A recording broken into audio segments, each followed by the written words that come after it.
नमस्कार दोस्तों, मुद्दे की बात में आपका स्वागत है। क्या मायावती 2027 की चुनावी रेस में समाजवादी पार्टी और बीजेपी दोनों का खेल बिगाड़ने जा रही हैं?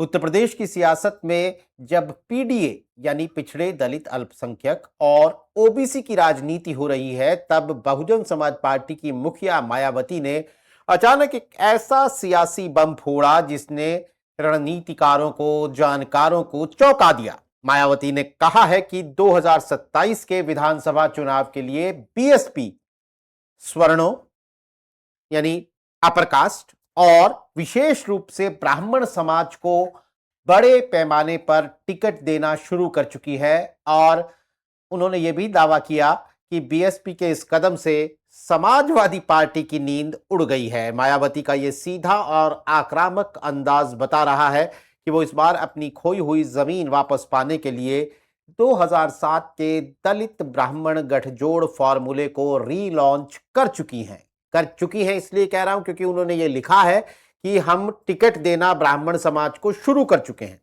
लेकिन बड़ा सवाल यह है कि आज की तारीख में जब ब्राह्मण वोट बैंक पर बीजेपी का एक मजबूत और संगठित कोट अनकोट पहरा है, तब मायावती का ये रुख क्या बीजेपी के इस किले में कोई सेंध लगा पाएगा, या फिर ये कदम अखिलेश यादव के उस नैरेटिव को झटका देगा जिसके दम पर वो 2024 में यूपी की सबसे बड़ी ताकत बने थे। इन्हीं सवालों पर बात करने के लिए मुद्दे की बात में आज हमारे साथ हैं आजतक.इन के एसोसिएट एडिटर कबूल अहमद। तो कबूल भाई, मायावती की पिछले कुछ हफ्तों में जो मुझे याद आ रहा है, ये तीसरी बड़ी ब्राह्मण आउटरीच है। क्या रणनीति है इसके पीछे? देखिए, निश्चित तौर पे उत्तर प्रदेश के चुनाव अभियान का भले ही औपचारिक ऐलान न हुआ हो, लेकिन चुनाव का बिगुल बज चुका है नीरज भाई। सारी पार्टियां ने अपने सियासी समीकरण, कील काटे सब कुछ दुरुस्त करने में जुट गई है। कोई अपना गठजोड़ बना रहा है तो कोई अपने राजनीतिक समीकरण को साध रहा है। इसी कवायद में मायावती इस वक्त जो है वो दलित ब्राह्मण कॉम्बिनेशन, जिसको अगर कहा जाए तो कि वो एक पुरानी सोशल इंजीनियरिंग जो मायावती की रही है, जिसके सहारे 2007 में वो सत्ता में आई थी, उसी तरह से वो दोबारा से 2027 में वो आना चाहती हैं। इसीलिए उनको लगता है कि ब्राह्मण समाज जो है उनके साथ जुड़ सकता है, क्योंकि मौजूदा आपने पिछले कई दिनों में देखा होगा नीरज भाई कि ब्राह्मण समुदाय से अलग अलग आवाजें उठती रही हैं, योगी सरकार के खिलाफ, बीजेपी में अनदेखी के खिलाफ, या ब्राह्मणों के उत्पीड़न के खिलाफ कई लगातार बातें आई हैं। हमने देखा कि अभी योगी आदित्यनाथ कैबिनेट का विस्तार हुआ, उसमें ब्राह्मण चेहरे के तौर पर मनोज पांडे को इसीलिए लाया गया ताकि ब्राह्मणों की जो नाराजगी है उसको दूर की जा सके। दूसरे तो समाजवादी पार्टी भी ब्राह्मण वोटों को जोड़ने की कवायद कर रही है, लेकिन मायावती का ये विनिंग फार्मूला रहा है 2007 में, तो वही विनिंग फार्मूले को मायावती उतारना चाहती हैं। इसीलिए आप देखेंगे नीरज भाई 3 दिन में लगातार 3 बात कही है, लेकिन पिछले 6 महीने का अगर हम आउटरीच देखें तो मायावती का 6 महीने में कई बार ब्राह्मणों को लेके समय समय पर उनके ट्वीट आते रहे हैं, समय समय पे वो जो है ब्राह्मणों के मुद्दे की बात उछालती रही, या ब्राह्मणों के उत्पीड़न की जो जब भी मामले आए हैं, मायावती ने उसको बहुत दमदारी के साथ सोशल मीडिया पे रखा है। इसके अलावा ब्राह्मण चेहरे के तौर पे सतीश चंद्र मिश्रा को हमेशा राजनीतिक महत्व देती हैं, जहां पे अगर कभी भी आप देखेंगे कि बसपा की जब भी कोई बैठक होती है तो मायावती एक तरफ होती है, पार्टी के तमाम नेता उनके सामने होते हैं, लेकिन साइड में आकाश आनंद और उनके भाई आनंद कुमार, दूसरी तरफ जो है उनके साथ में सतीश चंद्र मिश्रा बैठे नजर आते हैं, हमेशा वो मायावती के आसपास। तो मायावती इस तरह के संदेश देती हैं कि उनके लिए सतीश चंद्र मिश्रा एक बहुत अहम है, एक ब्राह्मण चेहरे के तौर पे है नीरज भाई। ये बात तो रही मायावती के ब्राह्मण वोटों को जोड़ने की, लेकिन आज की स्थितियां नीरज भाई 2007 से 2027 यानी 20 साल में अगर देखा जाए तो बहुत कुछ गंगा यमुना का पानी बह चुका है नीरज भाई। 2007 की जो परिस्थितियां थी वो अलग थी, लेकिन 2027 की जो परिस्थितियां हैं नीरज भाई वो अलग हैं। अब ऐसे में जो मायावती जो ब्राह्मण वोटों को जोड़ने की कवायद कर रही हैं, अगर आपको नीरज भाई हम ले चलें 2022 के चुनाव में, तो 22 के चुनाव में मायावती ने ब्राह्मण वोटों को लेकर तमाम कवायद की थी। सतीश चंद्र मिश्रा के नेतृत्व में उन्होंने उत्तर प्रदेश में तमाम जगह सम्मेलन, प्रबुद्ध सम्मेलन किए, सतीश चंद्र मिश्रा को बहुत आगे किया, 74 ब्राह्मण कैंडिडेट उतारे, लेकिन सारी जो कवायद थी मायावती की ढाक के 3 पात रह गई नीरज भाई। तो ये समझना चाहिए कि ब्राह्मण जो मतदाता है नीरज भाई, ब्राह्मण समाज वो समाज है जो एक प्रबुद्ध समाज है, राजनीतिक रूप से जागरूक है। एक कहावत है, ब्राह्मण जो दक्षिणा लेने किसी फकीर के पास नहीं जाता या किसी गरीब के पास नहीं जाता, वो हमेशा उसी के पास दक्षिणा के लिए जाता है जिससे कहीं कोई उम्मीद होती है। तो नीरज भाई, मायावती को ये भी समझना चाहिए, मायावती से जब ब्राह्मणों को कोई उम्मीद थी तब मायावती के साथ वो ब्राह्मण आया है, लेकिन 2027 में क्या मायावती के साथ जाने पे उसको कोई फायदा मिलेगा, ये भी ब्राह्मण समुदाय सोचेगा। क्योंकि कभी भी ब्राह्मण किसी भी दक्षिणा के लिए भी किसी गरीब से नहीं जाता, हमेशा दक्षिणा के लिए भी वो एक ऐसे शख्स के पास जाता है जो उसे दक्षिणा दे सके। तो क्या आज मायावती ब्राह्मणों को देने की स्थिति में क्या है, ये बड़ी बात है नीरज भाई। तो अगर हम उसको देखते हैं तो मायावती, नहीं, मैं यहाँ क्लियरिफिकेशन कर दूं कि आप जो गरीब कह रहे हैं वो कोट अनकोट राजनीतिक रूप से गरीब कह रहे हैं, कोई उसका गलत अर्थ ना ले ले, तो इसलिए मैं इसको मैं इसको साफ कर देना चाहता हूं। जी बिल्कुल, आगे बताइए। जो मतलब राजनीतिक रूप से आज मायावती के पास बहुत कुछ नहीं है, उनका तमाम सियासी आधार खिसक गया है नीरज भाई। बसपा का अपना जो कोर वोट बैंक, जो मायावती दलित पिछड़ों की पहले बहुजन की पॉलिटिक्स करती रही हैं, वो बहुजन से दलित में आई, दलित से भी अब जाटों के बीच में, और जाटों में भी एक सेन लगी है नीरज भाई। तो बसपा के पास बहुत कुछ बचा नहीं है, जो बचा है मायावती को उसको सहेजना है।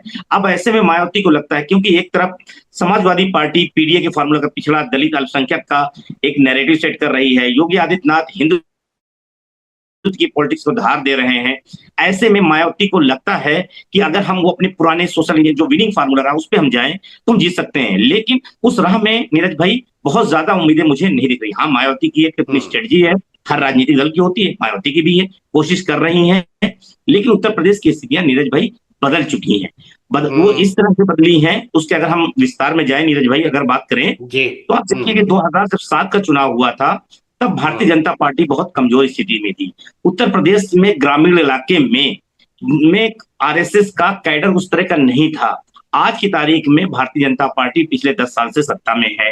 एक बात, भाजपा आज 2007 के मुकाबले काफी मजबूत खड़ी है, मतलब मजबूत से ज्यादा वो 45% वोट के आसपास खड़ी, 40 से 45 के बीच में खड़ी है नीरज भाई। एक दूसरा, हिंदुत्व की राजनीति वो बहुत ज्यादा धार दे रही है। राम मंदिर का बन चुका है, काशी विश्वनाथ कॉरिडोर बन चुका है, मथुरा के मुद्दे को लेकर ध्यान दिया जा रहा है। तमाम चीजें जो है नीरज भाई, ब्राह्मणों को, जो ब्राह्मण के एजेंडे के हिस्से थे वो पूरे हो चुके हैं। हिंदुत्व के जो राजनीति है उसका सबसे ज्यादा लाभ अगर किसी को मिलता है तो वो ब्राह्मण समुदाय को मिलता है नीरज भाई। वो भले ही आज देखिए उत्तर प्रदेश की योगी सरकार में जो कैबिनेट मंत्री हैं वो ब्रजेश पाठक हैं, जो ब्राह्मण समुदाय से हैं। अगर हम ये बात करें, नरेंद्र तिवारी के बाद उत्तर प्रदेश में किसी ब्राह्मण को ज्यादा अहमियत मिली है तो वो अहमियत जो है वो भारतीय जनता पार्टी की सरकार आई तो मिली। दिनेश शर्मा पहले ब्राह्मण डिप्टी सीएम थे, दूसरी सरकार में ब्रजेश पाठक थे। तो आप ये देख सकते हैं कि ब्राह्मण समुदाय को किस तरह से भारतीय जनता पार्टी अपने साथ सहेज कर रखने की कवायद कर रही, कोशिश कर रही है। और जब जब बीजेपी को लगा है कि ब्राह्मण नाराज है तो उसकी नाराजगी को दूर करने की कवायद भी उत्तर प्रदेश में भारतीय जनता पार्टी ने की। करेंगे कि वो इस नाराजगी को दूर करने के लिए बीजेपी क्या कवायद कर रही है, लेकिन थोड़ा सा मायावती के ही उस सोशल मीडिया पोस्ट को डिकोड करने की कोशिश करते हैं। मायावती ने खास तौर पर समाजवादी पार्टी पर निशाना साधा कि बीएसपी ने जो ब्राह्मण समाज को टिकट देने शुरू कर दिए हैं उससे समाजवादी पार्टी में नींद उड़ा देने वाली बेचैनी है। क्या मतलब है इसका? देखिए, मायावती के टारगेट पे, मायावती के निशाने पे सबसे ज्यादा अगर उत्तर प्रदेश में समाजवादी पार्टी है, क्योंकि समाजवादी पार्टी ने मायावती को पिछले लोकसभा चुनाव में बहुत गहरी चोट दी है। मायावती को लगता है कि भाजपा के साथ जो वोट गया है वो दिन ब दिन कभी ना कभी वापस आ सकता है, लेकिन जो सपा के साथ जो वोट चला गया है उसको कैसे वापस लाया जाए। एक चीज, आज की तारीख में उत्तर प्रदेश में भाजपा के मुकाबले अगर कोई पार्टी खड़ी है तो समाजवादी पार्टी है। बसपा उस मुकाबले में कहीं भी दिखती नहीं है नीरज भाई, खासतौर से न जमीन पे दिखती है, न कोई संघर्ष करते नजर आती है, न मायावती कहीं सक्रिय है जिस तरह से अखिलेश यादव सक्रिय है। मायावती जिस तरह से, और मायावती जो भी बैठकें कह रही, कवायद हो रही मायावती की तरफ से, कैंडिडेट घोषित हो रहे हैं नीरज भाई, और लगातार, लेकिन वो कैंडिडेट घोषित कौन कर रहा है? उनके कैडर के जो उनके कोऑर्डिनेटर हैं, जो जाके अलग अलग जगहों पे कर रहे हैं। मायावती के अलावा बसपा में कोई दूसरा नेता नहीं जो दूसरे वोट बैंक को जोड़ सके।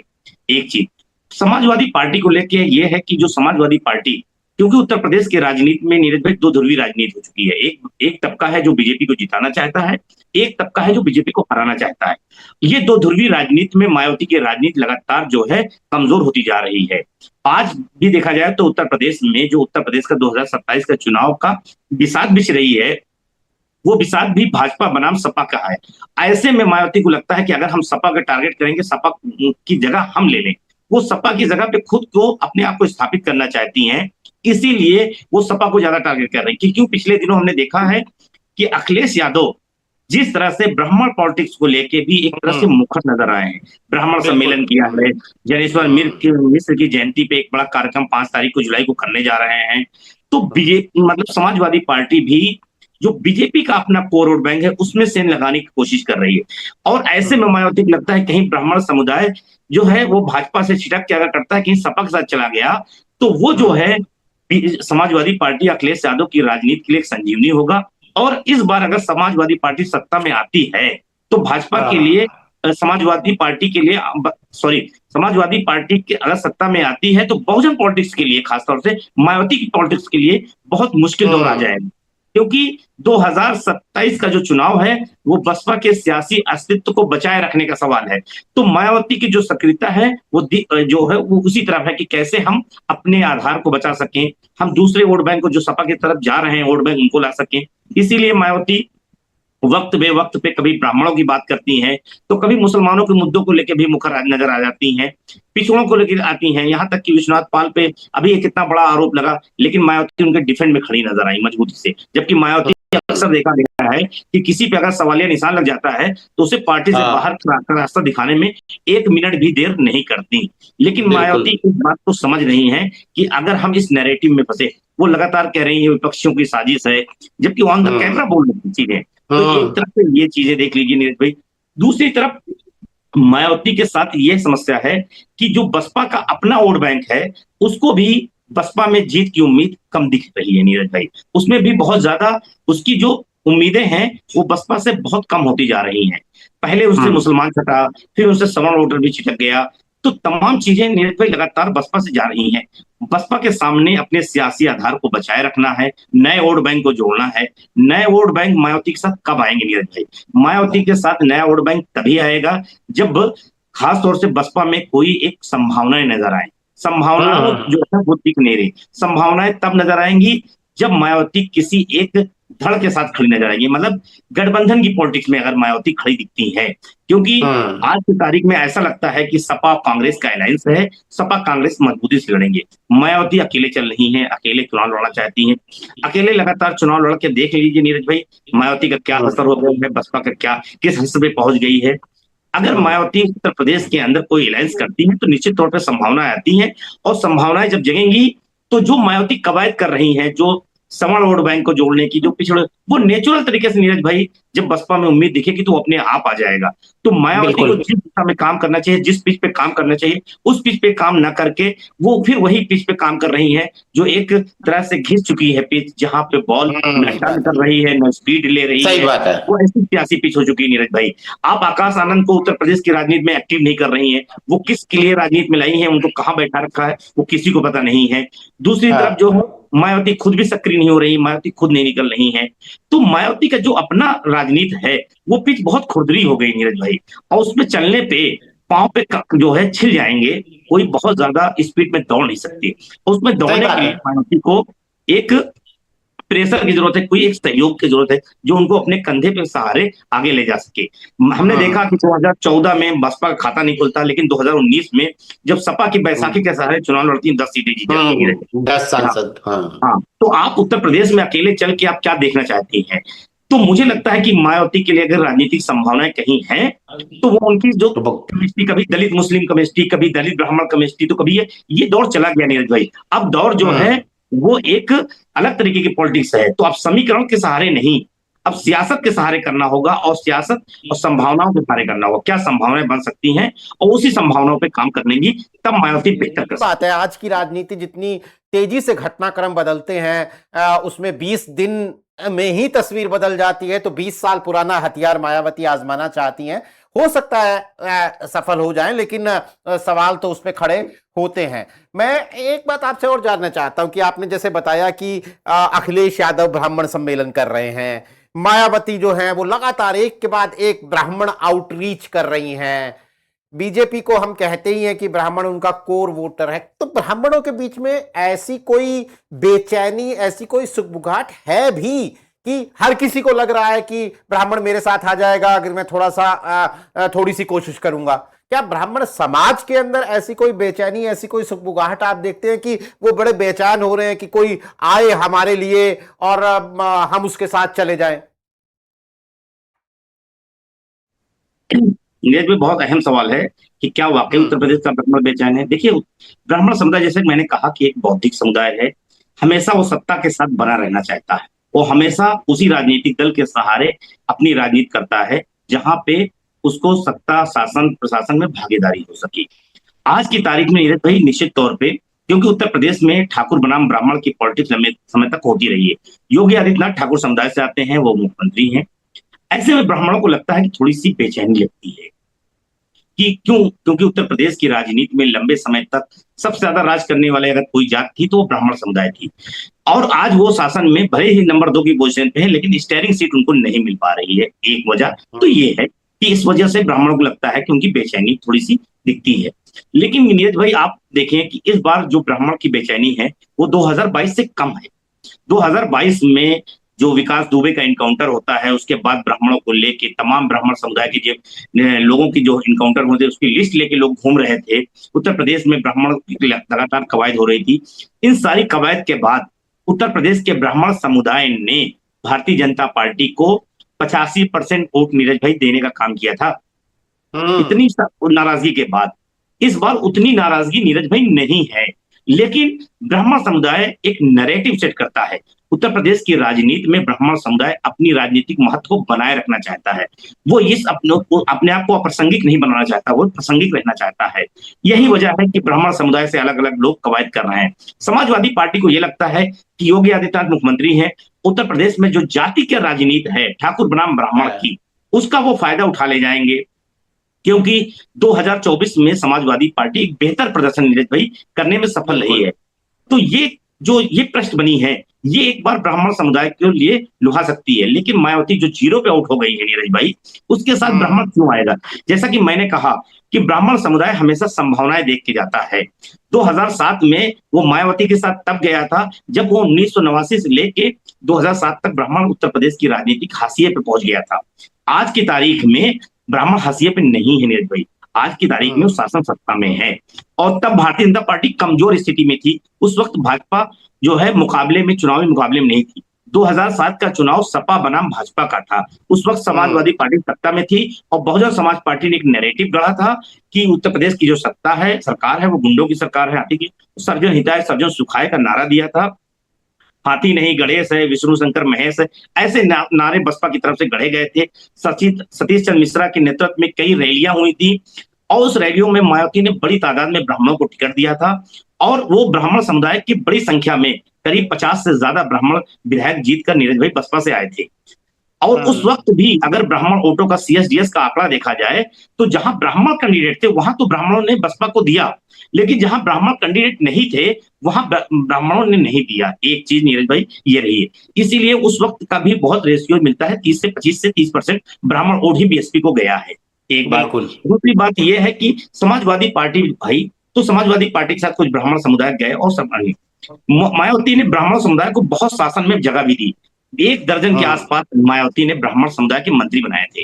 और वो ब्राह्मण समुदाय जिन मंत्री बनाए थे, अगर आपको नीरज भाई नाम गिनाना शुरू कर दें तो वही लोग मायावती की सरकार को सबसे ज्यादा जो है बदनाम कर हुई उनके, चाहे वो राकेश धर त्रिपाठी हो या अंतु मिश्रा हो, ये तमाम लोग करप्शन के मामले में फंसे और उनको मायावती ने मंत्री पद से हटाया भी। तो जो लगातार मायावती ने चीजें की है ना, है उस वक्त जो मायावती को ब्राह्मणों को जो विश्वास टूटा है वो लगातार टूटता गया और बसपा के जो भी ब्राह्मण नेता थे लगातार एक एक करके पार्टी छोड़ते चले गए। आज की तारीख में मायावती के पास अगर ब्राह्मण चेहरे की बात करें तो सतीश चंद्र मिश्रा एकलौते चेहरे बचे हैं। सतीश चंद्र मिश्रा को मायावती 2007 के बाद कई बार इस्तेमाल करके देख चुकी, लेकिन अब तक राजनीति में वो सफल नहीं हो पाए दोबारा से। तो मुझे लगता है नीरज भाई, मायावती कोशिश तो कर रही हैं, एक संभावनाएं देख रही हैं, लेकिन उस संभावनाओं को जमीन पे उतारना बहुत मुश्किल है, क्योंकि ब्राह्मण समुदाय, जैसे मैंने कहा, कि जहां उसको उम्मीद दिखती है, क्योंकि वो हमेशा शासन के साथ रहना चाहता है, सत्ता के साथ, अगर वो ब्राह्मण आज भाजपा से छूटेगा नीरज भाई, तो उसका अगला ठिकाना समाजवादी पार्टी बन सकती है उत्तर प्रदेश की राजनीति में, लेकिन बसपा आज की तारीख में नहीं सकती। बसपा तभी बनेगी ब्राह्मणों की पहली पसंद, जब बसपा कोई एक अलायंस, मजबूत अलायंस की स्थिति में खड़ी रहे, या वो भारतीय जनता पार्टी के खेमे के साथ खड़ी हो, या कांग्रेस के साथ खड़ी हो, या सपा के साथ खड़ी हो। जो उत्तर प्रदेश में 3 विकल्प दिख रहे हैं नीरज भाई, इसमें से कोई एक विकल्प में मायावती जाती है। अगर ब्राह्मणों में नाराजगी है, तो वो ब्राह्मण नाराजगी का मायावती को फायदा मिल सकता है। यही वजह है कांग्रेस भी लगातार ब्राह्मणों की बात कर रही है, तो क्योंकि उसका वोट बेस कांग्रेस का रहा है। एक बात और जरूर है नीरज भाई, थोड़ा सा पूर्वांचल की पॉलिटिक्स में ब्राह्मणों की नाराजगी की बात आती है, ब्राह्मण नाराज है, लेकिन ब्राह्मण नाराज है तो कहां जा रहा है, वो जाएगा कहां, ये तो आज तारीख से देखें तो पूर्वांचल में हरिशंकर तिवारी के बेटे हैं विनय शंकर तिवारी, वो समाजवादी पार्टी के साथ हैं। अयोध्या में पवन पांडे हैं, वो भी समाजवादी पार्टी के साथ हैं।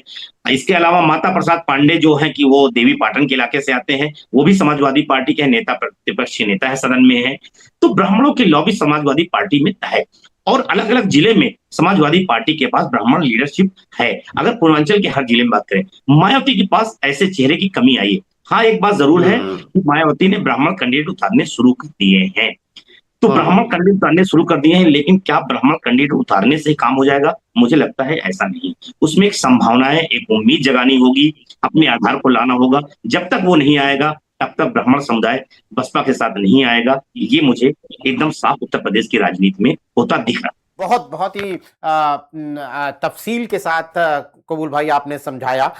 थोड़ा सा वक्त का तकाजा है, इसलिए हम खत्म करेंगे। हालांकि सवाल दोस्तों ये भी है कि मायावती जो पिछले विधानसभा चुनाव में 12-13% पर उनका वोट परसेंटेज है, पिछले लोकसभा चुनाव में 10% से भी नीचे है, तो ऐसी सूरत में एक सवाल ये भी है कि मायावती की जो ये लगातार ब्राह्मण आउटरीच है, इसे उनका जो कोर वोटर है दलित समुदाय, वो इसे कैसे देखेगा, ये भी एक सवाल है जब हम इस बात की का एनालिसिस करते हैं कि मायावती की इस ब्राह्मण आउटरीच के पीछे क्या रणनीति है।